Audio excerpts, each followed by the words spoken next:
Ladies and gentlemen, please welcome Håkan Samuelsson, President and CEO, Volvo Car Group.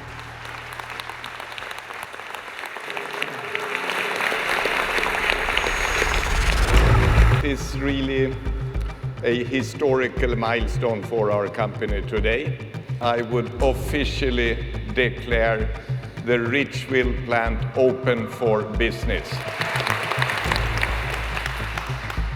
They are looking great. And who better to reveal the new S60 than the people who build the car? To me, Volvo coming to Charleston is growth for our community. So on behalf of the C Shop, I want to say thank you. As a father of 2 small children, I'm very proud to work for Volvo Cars, building cars safer for our roads and a cleaner environment for our future generations. To me, the importance of Volvo coming to Charleston is the diversity that's been brought to this area. So this is a moment that I'm truly proud of and something that I'll remember for the rest of my life. And now, we'd like to show you guys what we've built.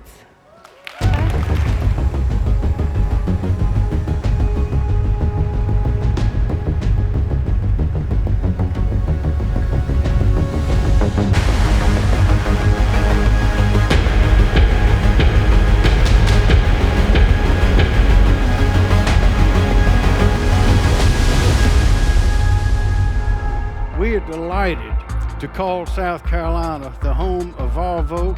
The combination of Sweden and America and South Carolina is as strong as it gets.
I'm very glad that we today have come to the point where we can inaugurate finally a factory in the US, because this makes Volvo a truly global company, and we will now have a strong foundation for our further growth.